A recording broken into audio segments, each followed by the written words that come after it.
നമുക്ക് third chapter നോക്കാം. Economic reforms since 1991. 1991 ഇന്ത്യക്ക് അതിൻ്റെ എക്സ്റ്റേണൽ ഡെറ്റുമായി ബന്ധപ്പെട്ട് ഗുരുതരമായ ഒരു സാമ്പത്തിക പ്രതിസന്ധി ഉണ്ടായി. വിദേശ രാജ്യങ്ങളിൽ നിന്ന് വാങ്ങിയ കടം തിരിച്ചടയ്ക്കാൻ കഴിയാത്തൊരു അവസ്ഥ വന്നു. ഫോറിൻ എക്സ്ചേഞ്ച് റിസർവ്സ് വളരെ കുറഞ്ഞുപോയി. അത്യാവശ്യ സാധനങ്ങളുടെ വില കുതിച്ചു കയറാൻ തുടങ്ങി. ഇതൊക്കെ ഗവൺമെൻറ്റിന് അതിൻ്റെ എക്കണോമിക് പോളിസിയിൽ ഒരു മാറ്റം വരുത്താൻ പ്രേരിപ്പിച്ചു.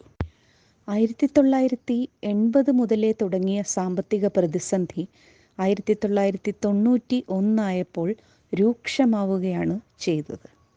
ഗവൺമെൻറ് അതിൻ്റെ വികസന പ്രവർത്തനങ്ങൾക്കും ഭരണത്തിനും മറ്റും വളരെയധികം ചെലവ് ചെയ്യുകയും എന്നാൽ വരവ് അതിനനുസരിച്ച് ഇല്ലാതാവുകയും ചെയ്തതോടുകൂടിയാണ് ഈ പ്രതിസന്ധി രൂക്ഷമാവാൻ തുടങ്ങിയത്.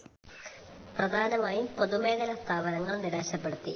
അവയിൽ നിന്ന് കിട്ടുന്ന വരുമാനം പ്രതീക്ഷിച്ചതിനേക്കാൾ കുറവായിരുന്നു. അവ ഇന്ത്യയിലെ ദൈനംദിന ചിലവുകൾ നികത്താൻ മാത്രമുണ്ടായിരുന്നില്ല. അതിനാൽ പലപ്പോഴും നമ്മുടെ രാജ്യം മറ്റ് രാജ്യങ്ങളിലെ ഗവൺമെന്റ് അല്ലെങ്കിൽ മറ്റ് രാജ്യങ്ങളിൽ പ്രവർത്തിക്കുന്ന സാമ്പത്തിക സ്ഥാപനങ്ങളിൽ നിന്നും കടമെടുത്താണ് ഇന്ത്യയിലെ ദൈനംദിന ആവശ്യങ്ങൾ, കൺസംഷൻ നീഡ്സിന് വേണ്ടി പണം കണ്ടെത്തിക്കൊണ്ടിരുന്നത്. എന്നാൽ 80കളിൽ സ്ഥിതി വഷളായി. ഗവൺമെന്റിന് ലഭിക്കുന്ന റവന്യൂ അതിന്റെ എക്സ്പെൻഡിച്ചർ മീറ്റ് ചെയ്യാൻ മാത്രമുണ്ടായിരുന്നില്ല എന്നത് മാത്രമല്ല, മറ്റ് രാജ്യങ്ങളിൽ നിന്ന് മേടിക്കുന്ന കടങ്ങൾ പെരുകുകയും അതും തിരിച്ചടയ്ക്കാൻ പറ്റാത്ത ഒരു അവസ്ഥയിലേക്ക് ഇന്ത്യൻ സാമ്പത്തിക മേഖല എത്തി. ഇന്ത്യ മറ്റ് രാജ്യങ്ങളിലേക്ക് കയറ്റുമതി ചെയ്യുന്ന വസ്തുക്കൾ ഇറക്കുമതിയേക്കാൾ വളരെ കുറവായിരുന്നു. ഈ സാമ്പത്തിക പ്രതിസന്ധി തരണം ചെയ്യാൻ ഇന്ത്യ IBRDയെയും IMFനെയും സമീപിച്ചു. IBRD എന്ന് പറഞ്ഞാൽ international bank for reconstruction and development, world bank എന്നും പറയും. IMF international monetary fund. ഈ ഇന്റർനാഷണൽ ഏജൻസികൾ $7 ബില്യൺ ഇന്ത്യക്ക് കടമായി തരാൻ സമ്മതിച്ചു. എന്നാൽ അവരാവശ്യപ്പെട്ട പ്രകാരം ഇന്ത്യയെ ഓപ്പൺ അപ്പ് ചെയ്യണമായിരുന്നു.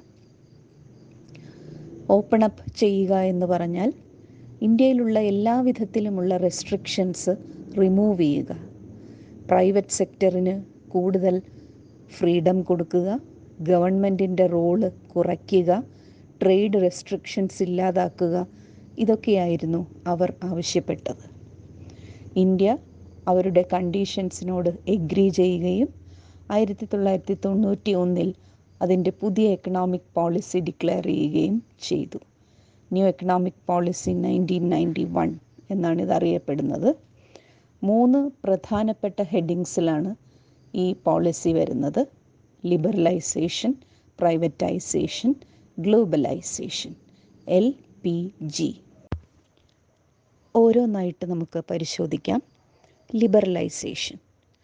ലിബറലൈസേഷൻ എന്ന് പറഞ്ഞാൽ ഇന്ത്യയുടെ വളർച്ചയ്ക്കും വികസനത്തിനും തടസ്സമായി നിൽക്കുന്ന എല്ലാ റെസ്ട്രിക്ഷൻസും റിമൂവ് ചെയ്ത് ഇന്ത്യൻ ഇക്കോണമിയെ ഓപ്പൺ അപ്പ് ചെയ്യുന്നതിനെയാണ് ലിബറലൈസേഷൻ എന്ന് പറയുന്നത്. ഇന്ത്യ വിവിധ മേഖലകളിൽ നടപ്പിലാക്കിയ ലിബറലൈസേഷൻ മെഷേഴ്സ് എന്തൊക്കെയാണെന്ന് നോക്കാം. 1.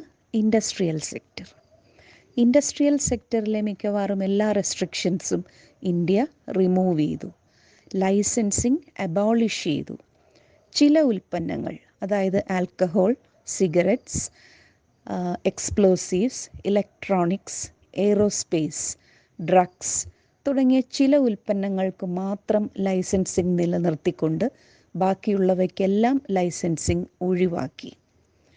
പബ്ലിക് സെക്ടറിന് വേണ്ടി വളരെ കുറച്ച് ഇൻഡസ്ട്രീസ് മാത്രമേ റിസർവ് ചെയ്തിരുന്നുള്ളൂ: defence equipments, atomic energy, railway.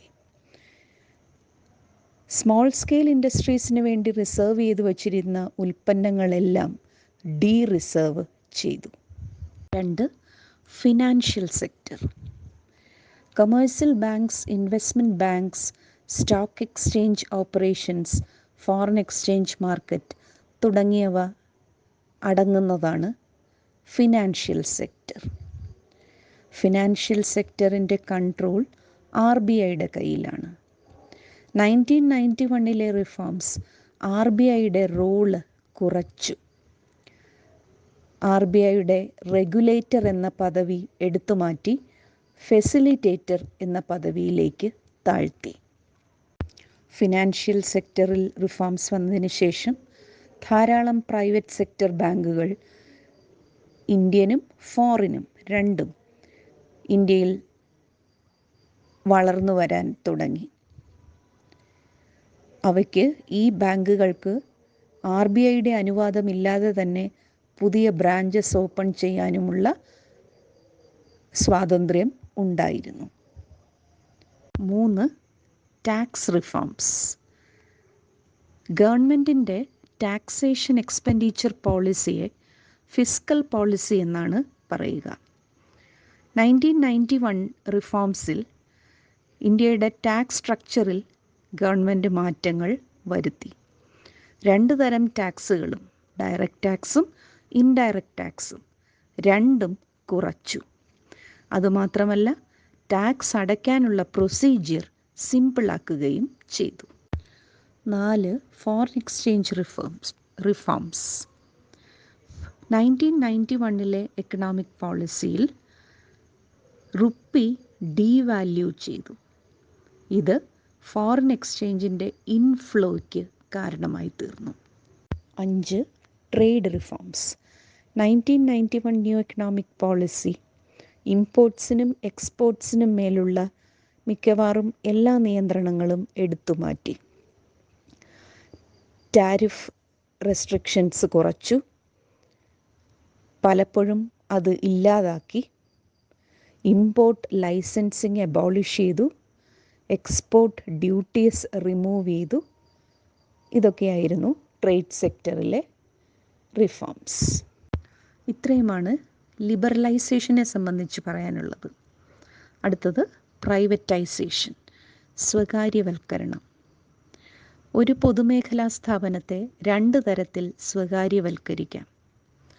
ഒന്ന്, ആ സ്ഥാപനത്തിൻ്റെ ഓണർഷിപ്പിൽ നിന്നും മാനേജ്മെൻറ്റിൽ നിന്നും ഗവൺമെൻറ്റിന് വിഡ്രോ ചെയ്യാം. 2, ആ പബ്ലിക് സെക്ടർ കമ്പനി വിൽക്കാം. പബ്ലിക് സെക്ടർ കമ്പനിയുടെ ഷെയർസ് വിറ്റുകൊണ്ട് പ്രൈവറ്റൈസ് ചെയ്യുന്നതിനെയാണ് ഡിസ്ഇൻവെസ്റ്റ്മെൻ്റ് എന്ന് പറയുന്നത്.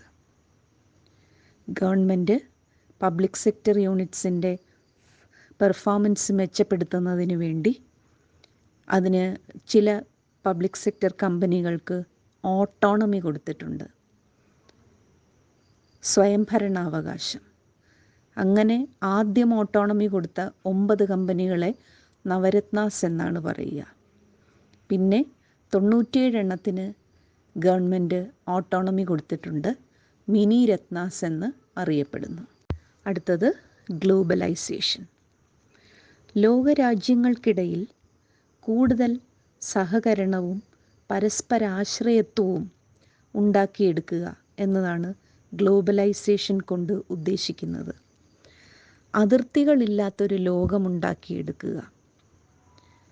രാജ്യങ്ങൾ തമ്മിലുള്ള സാമ്പത്തികമായും സാമൂഹ്യപരമായും സാംസ്കാരികപരമായും ഭൂമിശാസ്ത്രപരമായുമുള്ള ബൗണ്ടറീസ്, അതിർത്തികൾ ഇല്ലാതാക്കുന്ന തരത്തിലുള്ള നെറ്റ്വർക്ക്സ്, ശൃംഖലകൾ രൂപപ്പെടുത്തുക എന്നതാണ് ഗ്ലോബലൈസേഷൻ കൊണ്ട് ഉദ്ദേശിക്കുന്നത്. ഗ്ലോബലൈസേഷൻ്റെ അനന്തരഫലങ്ങളിലൊന്നാണ് ഔട്ട്സോഴ്സിംഗ് എന്ന് പറയുന്നത്. ഒരു കമ്പനി അതിനാവശ്യമായ സേവനങ്ങൾ മറ്റൊരു രാജ്യത്ത് നിന്ന് വാടകയ്ക്കെടുക്കുന്നതിനെയാണ് ഔട്ട്സോഴ്സിംഗ് എന്ന് പറയുന്നത്.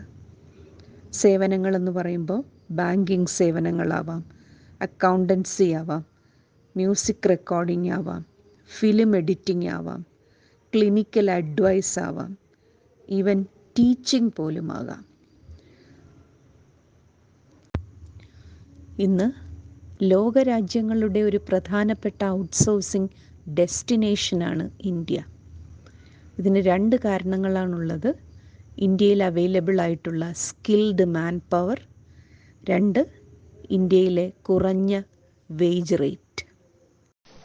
ഈ ചാപ്റ്ററിലെ അവസാനത്തെ topic world trade organisation, WTO, ലോക വ്യാപാര സംഘടന.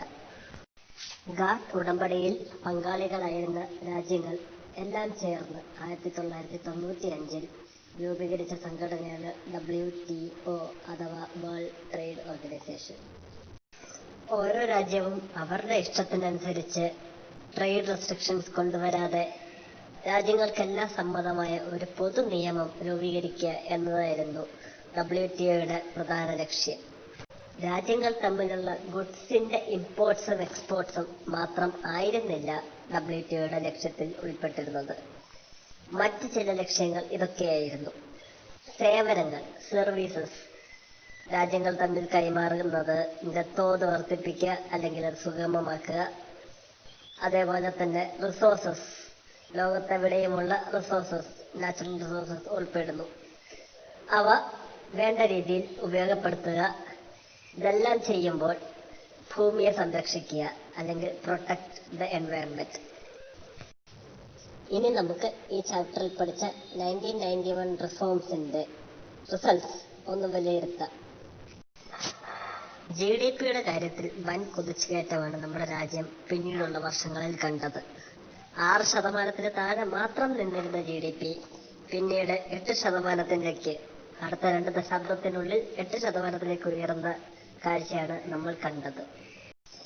ഇനി നമുക്ക് മേഖലകൾ തിരിച്ച് അവയുടെ വളർച്ച പരിശോധിക്കാം. അഗ്രികൾച്ചർ സെക്ടർ, കൃഷി മേഖല, അത് താഴേക്ക് പോവുകയാണ് ചെയ്തത്. ഇൻഡസ്ട്രിയൽ സെക്ടർ, വാണിജ്യ മേഖല, അവയിൽ ചിലത് മെച്ചപ്പെട്ടു, ചിലത് മോശമായി. സർവീസ് സെക്ടർ, അതിന് വളർച്ചയാണ് ഉണ്ടായത്. അതിന് പറയുന്ന കാരണങ്ങൾ നേരത്തെ നമ്മൾ ഈ ചാപ്റ്ററിൽ ഡിസ്കസ് ചെയ്തതാണ്. ഇന്ത്യയിൽ സ്കിൽഡ് ലേബർ വളരെ ചീപ്പായിട്ട് മൾട്ടിനാഷണൽ കമ്പനീസിന് കിട്ടി തുടങ്ങി. അപ്പോൾ പല ആവശ്യങ്ങൾക്കും ഇന്ത്യൻ എംപ്ലോയീസിനെ അവർ ഹയർ ചെയ്യാൻ തുടങ്ങി. അതാണ് ഒരു പ്രധാന കാരണം. എക്കണോമി ഓപ്പൺ അപ്പ് ചെയ്തതോടെ വിദേശ രാജ്യങ്ങളിൽ നിന്ന് ഇന്ത്യയിലേക്കുള്ള പണത്തിന്റെ ഒഴുക്ക് വൻതോതിൽ കൂടി. മറ്റ് രാജ്യങ്ങളിൽ സ്ഥിതി ചെയ്യുന്ന മൾട്ടിനാഷണൽ കമ്പനീസ് അവ ഇന്ത്യയിലെത്തുകയും ഇന്ത്യയിൽ വിവിധ സ്ഥലങ്ങളിൽ അവരുടെ ഓഫീസുകൾ സ്ഥാപിക്കുകയും അല്ലെങ്കിൽ പ്ലാന്റുകൾ സ്ഥാപിക്കുകയും ചെയ്തു. ഒട്ടനവധി ഇന്ത്യക്കാർക്ക് അതിലൂടെ ജോലി കിട്ടി. എന്നിങ്ങനെയൊക്കെ ഉള്ളതുകൊണ്ട് ഇന്ത്യയിലേക്കുള്ള മറ്റ് രാജ്യത്തു നിന്നുള്ള ഇൻവെസ്റ്റ്മെന്റ്സ് വളരെ അധികം കൂടി. ഇന്ത്യയിൽ നിന്നുള്ള കയറ്റുമതികൾ വർദ്ധിച്ചു. ഉദാഹരണത്തിന് ഓട്ടോമൊബൈൽ സ്പെയർ പാർട്സ്, എഞ്ചിനീയറിംഗ് സാമഗ്രികൾ, ടെക്സ്റ്റൈൽസ് അഥവാ തുണിത്തരങ്ങൾ, ഏറ്റവും പ്രധാനമായും IT സോഫ്റ്റ്വെയർ അഥവാ സൊല്യൂഷൻസ്. IT മേഖലയിൽ ഇന്ന് ലോകപ്രശസ്തമായ പല കമ്പനികളും ഇന്ത്യയിൽ തുടങ്ങിയവയാണ്. ഉദാഹരണത്തിന് TCS അഥവാ Tata consultancy services, Wipro, Infosys, CTS എന്നിവയൊക്കെ.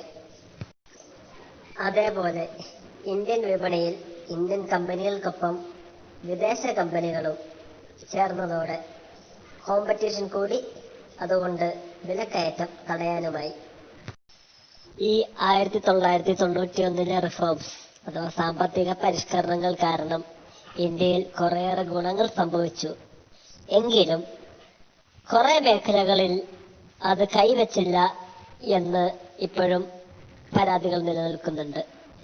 വേണ്ടുവോളം പദ്ധതികൾ ഇടാത്ത പല മേഖലകളും പല ബേസിക് മേഖലകളും ഉണ്ടായിരുന്നു. ഉദാഹരണത്തിന് agriculture, industrial sector, infrastructure development, employment. ഇന്ത്യയിൽ ഇപ്പോഴും എംപ്ലോയ്മെന്റ് നിരക്ക് വളരെ കുറവാണ്. ഇതൊക്കെ 1991 റിഫോംസിന് വേണമെങ്കിൽ പദ്ധതികൾ ഉൾപ്പെടുത്തി പരിഷ്കരിക്കാമായിരുന്നു. എങ്കിലും അത് സംഭവിച്ചില്ല എന്ന് ഇപ്പോഴും പരാതിയുണ്ട്.